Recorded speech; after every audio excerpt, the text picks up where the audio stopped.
I'm Casey aka Queso, and today I'm going to be reviewing the third and final episode of Tell Me Why. So if you haven't seen already, I have done a review for episode 1 and episode 2 also. If you have seen those and you're coming back for the third review, then thank you so much for joining me. And I'm not going to give an overview of the plot in this review video because I do that on the episode 1 review video, so go check that out if you're not sure about the plot. In this video I'm just going to be talking about episode 3, but also talking at the end to discuss what I think of the game as a whole, taking into account all 3 of the episodes. So let's get into it.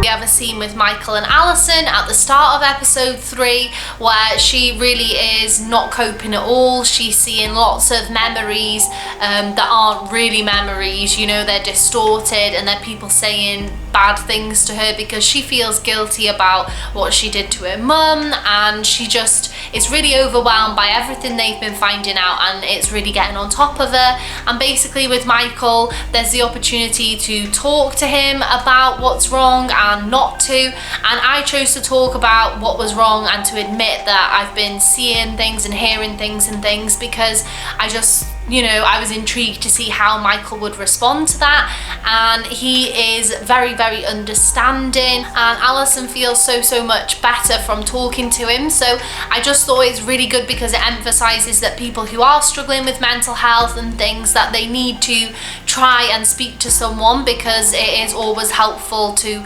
open up to people and not keep it all bottled up to yourself. His response was extremely positive, and it was really just driving that point home, especially then when we see how Alison feels once she's told him how she is really feeling and what she's dealing with. We really see that it is definitely in her best interest to tell the truth and to talk to him about it. Later on we see Alison talking to Eddie in the police station, and you get the choice whether to tell him the truth about killing their mother or whether to just not tell him at all. So to me it was very interesting as well that we are presented with entirely oppositional choices. We can really shape Alison to be who we want her to be. She can be a very closed off person who really doesn't talk to other people, who really is dealing with all of these things on her own and lies to people about how she really is feeling.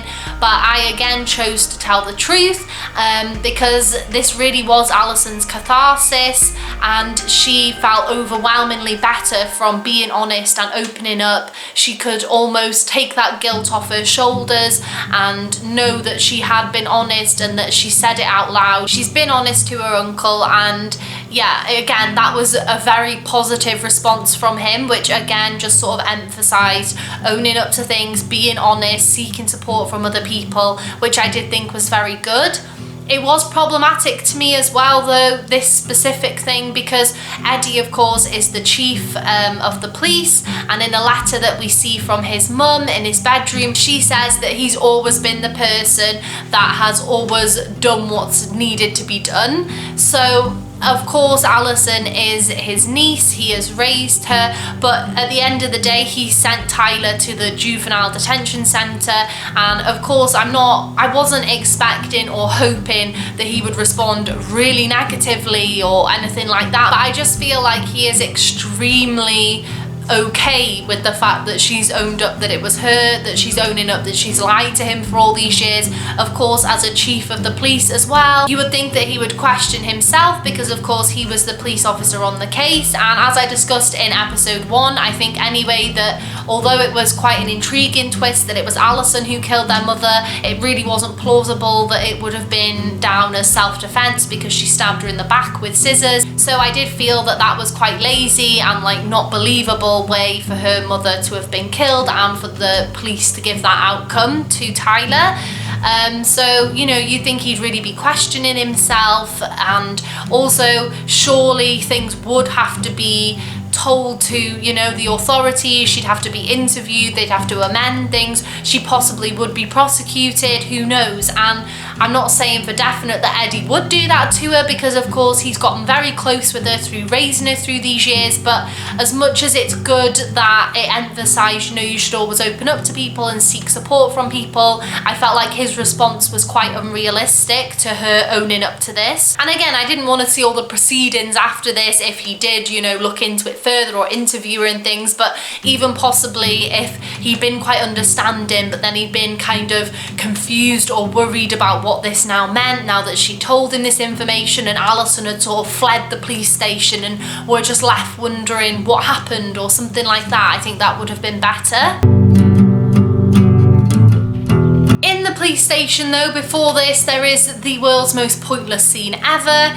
We go and talk to Dee, who we have very briefly spoken to in one of the previous episodes. She then cancels on us for having lunch with her, so again, that's just completely pointless. We then have to put a file just outside Eddie's office because he's busy talking with someone, and then we go and sit in the break room and we talk to a police officer that we've barely had any interaction with whatsoever. We're asking him different questions, and yes, he does give a negative view of Tyler. You can see that perhaps him, as well as Tom, who came to Alison's house earlier, that they are trying to instill these kind of negative ideas and perceptions of Tyler in Alison, but it really wasn't necessary. We really didn't need him to be there in this third episode. It would have made much more sense that Alison just went to the police station because she decided she wanted to talk to Eddie, and then she goes outside, she has a panic attack, and I think that it was worthwhile to portray her having a panic attack because again, it conveyed how she really is struggling and suffering. However, the interactive task that you have to do while she's having a panic attack was just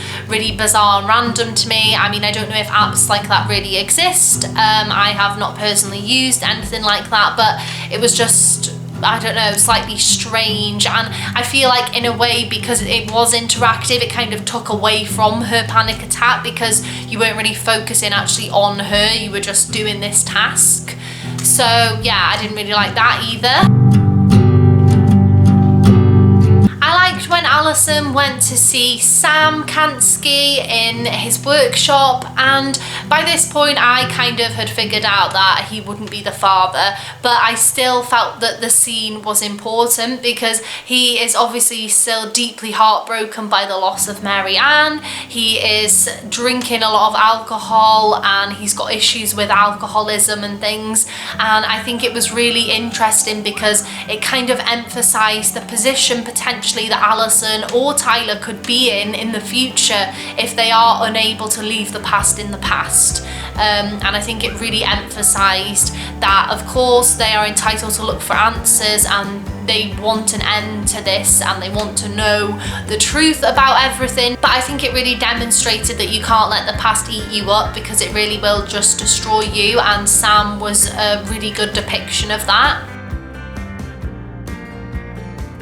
I did find this whole episode that the pace, although in areas it was lacking, it was only ever due to having a irrelevant scene. For example, when Alison is in the station talking to that Greg's and also Dee, but the scenes that really were important, they were paced quite well. I was very intrigued. At this point, I did feel very invested in the story. I was very eager to know everything about Marianne, about the story. I was kind of confused when I went into episode 3 because I kind of, at the time when I was starting it, I kind of felt like, what more is there to know? Of course they want to find out their father, but there is a very poignant and emotional revelation with Marianne, and the way that you work this out I thought was really, really good, to be fair.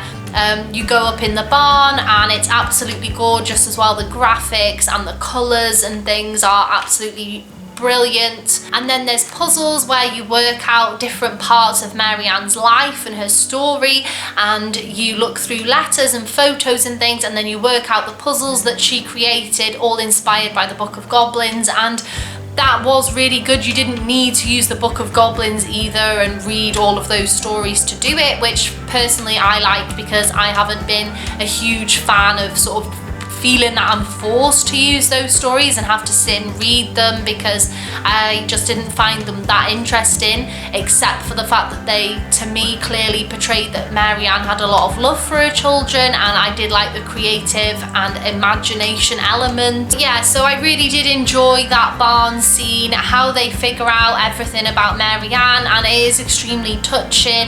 It's very upsetting what they do find out, and that is that Marianne had to flee her home home because her mum was very sort of controlling of her, and she was unaccepting of Mary-Anne being pregnant out of wedlock. And then Mary-Anne, just as she turned her life around, her baby passed away. So it really does explain her deterioration in her mental health, especially when we know that social services were going to be involved with Tyler and Allison, and it emphasises that she really couldn't bear to lose any more children. And I really did like that, although it didn't delve into the depths of Mary-Anne's mental health or what condition she had, or very specific on the symptoms or anything like that, I really liked that it really humanised her, because I feel like for the first 2 episodes, of course it's because we're only finding out bits and pieces about her slowly, and we've got the very biased opinion of Tyler and Allison, but she is presented as very villainous, and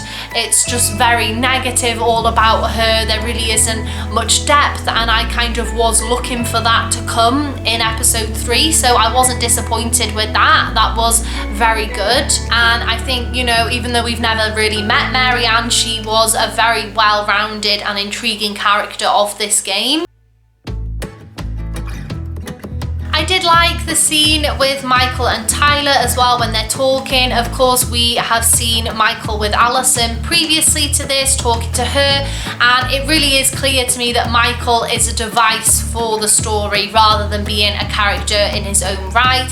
He acts as a mediator between the 2 siblings, and you know, I wouldn't say that is a negative thing necessarily, but I do think some elements of his character, some of the things that he's done with characters through this wasn't necessary in a way, because he really doesn't have much about him beyond being that mediator role. I did like him as a personality. I thought that, you know, the actor who plays him was very good, and his morals and the sort of teachings that he does give to Allison and Tyler, although not in your face, you know, he does teach them both quite a few things, and he really does help with their relationship. So yeah, I do only wish, again, like I said in a previous review, that perhaps this game had been put to 5 episodes, and that we had seen more subplots with more depth and things, rather than having characters there purely as devices.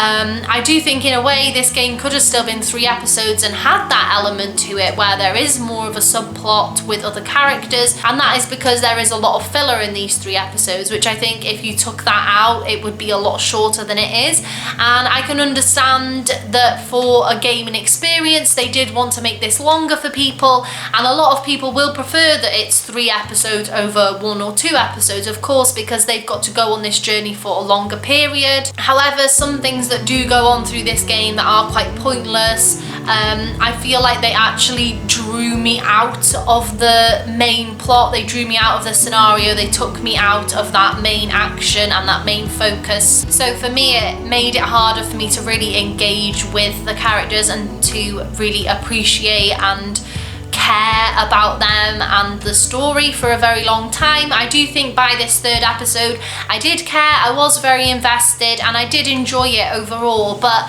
it is a very slow burner game. It is very slow paced, and it's definitely not going to be for everyone. So just speaking about pacing and about tension and drama and things, I want to finish on talking about the revelation that it is Tom who was their father, and meeting him, and I felt really tense and excited of how this was going to go. And he comes and it is a very short scene, isn't very exciting. Like, of course I didn't want loads of horrible arguing and things, but I feel like when there's been so much focus on, for probably an episode and a half, on finding out who their father is, I feel like it should have been bigger, it should have been more, it should have been longer. Perhaps we saw the repercussions of Tom, and also I don't like as well that he's saying that the stakes are higher for Allison than they are for him, because the point is, even if he told the authorities that he saw Allison do it, and say if Eddie was not going to tell anyone. He was going to keep the secret. It would still end up worse for him because there was no proof, and Allison and Tyler could prove that he was their biological father through a DNA test, which again would just make it seem even more so like he's just pulling up these lies because he's angry that they've affected his campaign. So I really didn't like the idea of them sort of deliberating whether they should tell anyone and things, and making it out that there was so much for them to lose if they did, because I didn't feel like there was at all. That's only a small thing, but again, that just kind of frustrated me. It's just the way the writing is. Some things I'm like, that doesn't make sense, or you haven't thought that through properly, or it's just a bit sloppy and lazy. Of course, I'm no professional and I can never make a game like this, but I'm just, you know, coming from my own standpoint, my own perspective of if I had the powers to make this game, I would have changed some things, and there's some things that I don't like. And then after that we have the ending, and this frustrates me. This has happened previously with Don't Nod. You know, as they end a game, we find out things, but it's only through reading a newspaper article or an email on a laptop and things. So we find out that Tom did lose the election, and find out that Allison has gone to Juneau with Michael, and in my playthrough Tyler was going to go there as well because they had a really strong bond, but we don't see any of that. We don't see that really happy end. It's literally Tyler in the house and he's going around it while it's bare and just looking in the rooms, and then he finds out all of that information that's happened over the last 6 months just through reading things. And I just feel like to actually see some of those things, either what happened to Tom or actually seeing Tyler and Allison in Juneau, it would have just given the player more of a payoff than this ending gave. We've done all of this work and everything, and then as soon as we found out everything, the game ends and the only payoff that we get is seeing how everything turned out afterwards, simply through reading about it. And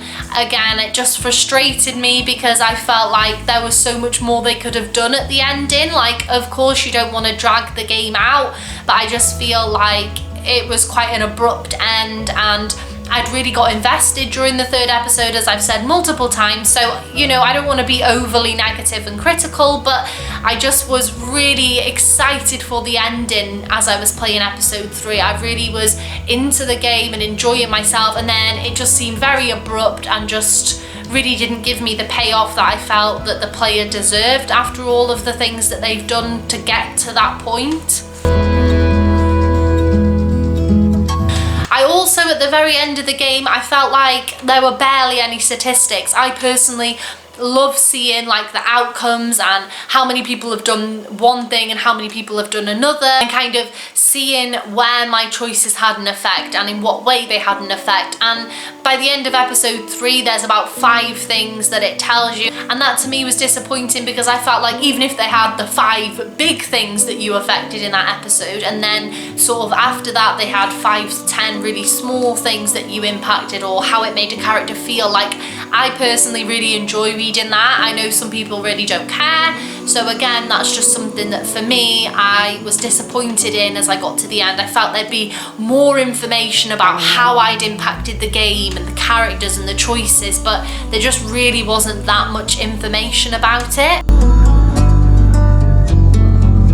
So yeah, that is how I'm gonna end this review. I think I would say that it is a good game, and I would say that people really should play it from the point of view alone of just learning about a lot of subjects and topics that other games really haven't tackled or haven't tackled to this extent. I think the characters are really interesting and they are well developed, the main characters. I think that the graphics is amazing. I really like the music, and you do get invested in this investigation and working everything out by the 3rd episode, but I think some people may tail off after the 1st or 2nd because they are a bit bored with the whole thing and they don't see the game through. So if you're going to play it, I would say see it through, because each episode is better than the last. I wouldn't say this is anywhere near as good as Life is Strange, but of course you can't really compare. They are different games within their own right, and part of me is disappointed because I do feel like there has been some lazy writing. I do feel like the main plot was very interesting and it could have gone to a lot of places that they just didn't go with it. So that is what has made me, you know, feel more negative about this game. But yeah, that is it. I guess it's a bit of a mixed review from me, really. So thank you so much for watching, and please do let me know down below in the comments what you thought of this game, whether you agree with what I'm saying, whether you disagree with what I'm saying. If you have anything to say that I've not brought up, then please let me know, because I really am intrigued about what people are thinking about this game, because there isn't too many reviews out there so far. So I'm always interested to hear what other people think about this. And yeah, if you enjoyed this video, please give it a like and subscribe, and I'll see you soon.